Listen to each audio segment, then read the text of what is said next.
helping someone go from dry, inflamed, and uncontrollable itchy skin to smooth, hydrated, and itch-free skin is truly amazing. Please be sure to stick around for the 5 key areas and techniques that helped these patients get huge improvements in their skin. Now, eczema is a chronic inflammatory skin condition, and there's 2 main parts to the story.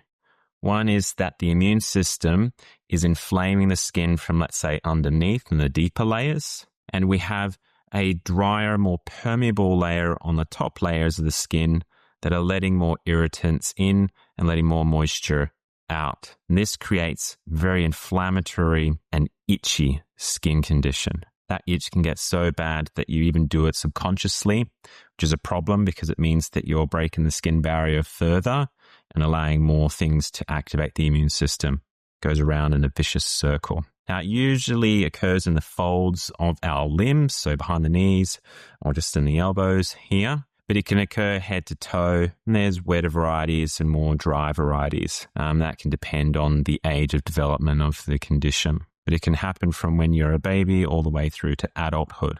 Generally runs in families, especially if you've got allergic tendencies like hay fever or condition like asthma. Now, the conventional treatments for it are essentially to suppress the immune system, and that's generally done with topical corticosteroids. These have side effects where they dry the skin and make infections like staph infections more likely, so they're problematic, and they tend to not work after a while. But they are magic in the short term. The avoidance aspect is basically avoiding known allergens or irritants. Common ones are things like dust, mold, and other topical formulations like moisturizers and soaps, things like that. So it's not the most comprehensive. I'm going to go through what I do with my patients to find a lot more involved with what's triggering their eczema and how to manage and treat this condition very successfully. So number 1, you have to realize the skin barrier is more permeable. So like I was talking about before, but the analogy that I would use, essentially if you imagine my fingers as a skin barrier without eczema, it's kind of a little bit tightly knit. And then with eczema, there's a little bit more permeability or holes in there. Now this lets more moisture out and lets more irritants and allergens in. One way to manage this is to look at applying something on the surface of the skin to create a barrier. And these are generally petroleum-based creams that work quite well, but I don't like them because they don't let the skin breathe, and there's other chemicals involved with their application. The reason why they work is the fact that they avoid applying an allergen on the skin, which can happen with natural products, unfortunately. The happy medium in between is if you use a hyperallergenic animal fat. And we use tallow here a lot. So a lot of tallow-based creams. We use zinc oxide in the creams as well as a barrier, and it assists with healing the skin and reducing itch. One of the companies that I use is called paleoskincare.com.au.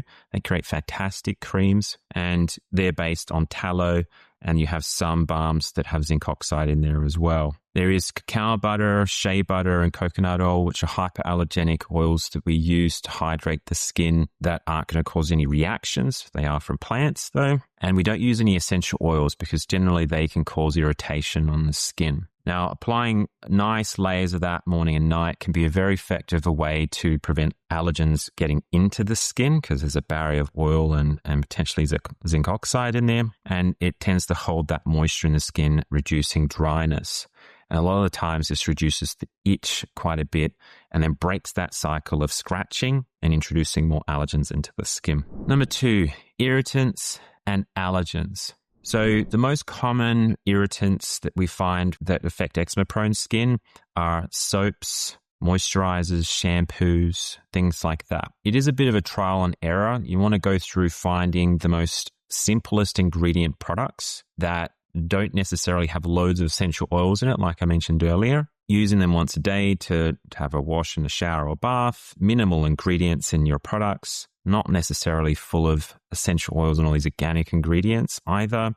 Just simple is better. And then also looking at the cleaning products in the house, make a review of those use less of them, keep the house clean in other ways that don't require a lot of chemical residues. Some of the most common allergens that we see that affect the skin directly is dust mite. So be very almost pedantic about keeping your sheets, pillow, doonas, and all of your bedding as regularly washed as possible, and wash it in something that's hyperallergenic so you're not leaving soap residues in those textiles and pillows, and that'll help reduce the dust mite exposure in the place you're spending the most time in your house, which is generally your bed. Also look at the rugs, cushions, and things that you're sitting on in living areas. Also make sure that you're controlling the moisture level in your home. It's not too damp or has water damage, which both of them encourage mold and dust mite growth. Now, there are some allergens that you can eat that can trigger eczema. A lot of the times in my patients, they can be obvious, sometimes not. And for the obvious ones, it could be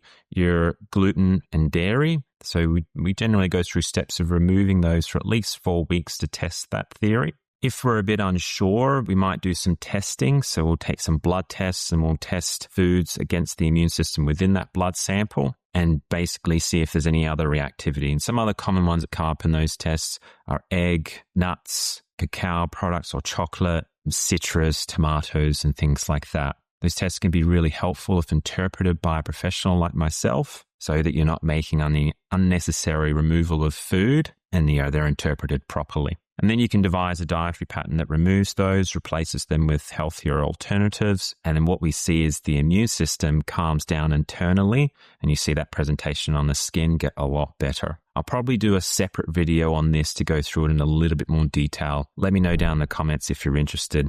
Write it down there, and I'll sure to get that done in the future. Number 3, deficiencies. There's very common deficiencies in eczema-prone skin. One is very specific to eczema. It's basically the skin is not very good at converting certain essential fats into other essential fats. And one of these is called gamma-linolenic acid. We nickname it GLA for ease of saying it. GLA essentially occurs in the outer layers of the skin and helps the skin hold on to moisture. So holding on and hydrating with water and keeping it filled with naturally occurring oils. It also is an anti-inflammatory oil. So if you can't produce this in your skin's going to be more prone to dryness and inflammation. Now you can replace this oil called GLA with certain food intakes, or you can replace it with a supplementation of some of these food products as well. So that's hemp seed, spirulina, borage, and evening primrose oil. So taking a relatively high amount of that and seeing your levels of hydration in the skin is a good idea. Very safe to do as well, even in kids. Now, the other deficiencies that we see are in omega-3 fatty acids. Just so you know, GLA is an omega-6 fatty acid. So omega-3s are really important to hydrate the skin. They're also anti-inflammatory.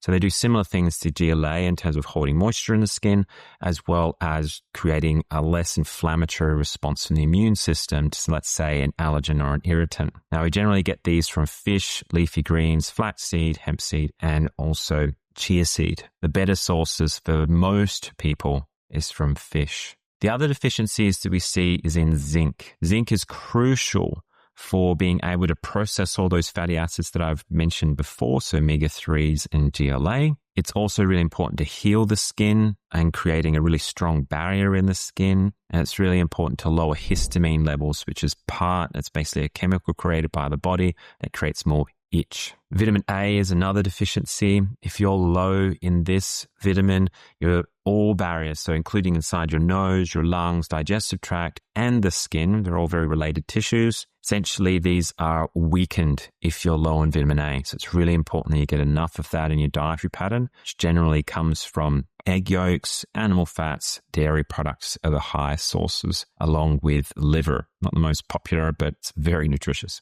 Then we've got vitamin D. So most of this is synthesized by us from the sun exposure. Eczema-prone skin can be quite sensitive to the sun, so there might be some limitations there. But this is where supplementation with vitamin D and getting your blood levels checked to make sure you've got an optimal value in your blood, because vitamin D helps your immune system be less reactive and inflammatory. It modulates it, helps you fight infections, and not react to these benign allergens that it shouldn't be reacting to in the skin. Number 4, the gut is very, very important to eczema.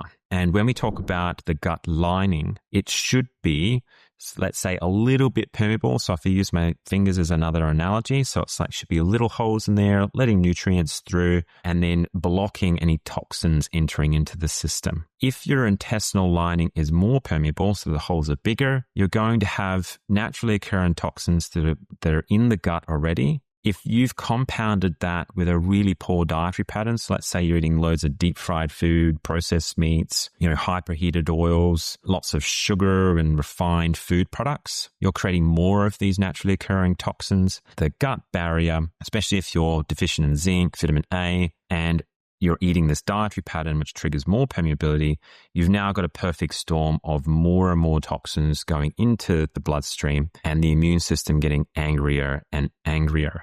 And what we see in clinical practice, so when I see my patients that are doing these behaviors and have this issue in the intestine, is their eczema is generally really, really angry. So it's a really important treatment aim to eat a dietary pattern that's not as processed. It's lower in sugar, provides enough fiber. You might have considered fermented foods to assist with this. We're lowering stress values and encouraging rest, because stress impacts on the gut as well. The intestinal barrier starts to become less permeable, letting less toxins. There's less toxins being formed from the foods that they're eating now, and then we get less reactivity on the skin from the inside out. Number 5, lucky last, the microbiome. So this is probably the second part of the digestive tract's influence on the skin. But essentially the microbiome, if you do not know already, is a collection of bacteria within our digestive tract. They're very important on creating a more balanced approach or reactivity in our immune system. So if they're out of whack or out of balance, what we find is the immune system is more reactive. It's less likely to fight off an infection properly. It's more likely to be allergy or prone and essentially reacting to things more aggressively. So eating a dietary pattern, like I mentioned before, that's healthier for the gut lining is also important for the microbiome, creating more beneficial bacterial populations that regulate the immune system and provide a better messaging to the skin. What we find in real life when we get a better balance in here is essentially, the skin's less angry. It's less inflamed. It's not as dry, and we get less flares. Because with eczema, we do see that there is kind of ups and downs with it. So if we can get a microbiome working for you, good gut lining, these deficiencies sorted out, good moisture barriers on the skin, and less irritants coming through, we get less of these fluctuations. We get an improved skin barrier, it's stronger, and then we find that eczema either disappears or reduces in severity immensely. Now, I hope you enjoyed my video on eczema. If you've got any further questions, please just leave some comments down below and I'll try my best to get to them on time to answer those and forward you through some resources that can help you and your skin. Now, if you want to know more information about your health in a broader context, please click the link down below to our health questionnaire. Give it a go. It takes 5 to 10 minutes and you get a unique report that gives you tips on how to improve your health. If you would like more expert advice, let's say on your skin or another health-related issue that you're having, please click the link down below that says bookings, and you can find out more information about how to come and see me or team up with me and one of my colleagues who's a GP to assist you in improving your health. Please watch this video just up here if you want to know more about how to improve your health, and I'll see you in the next video. Bye.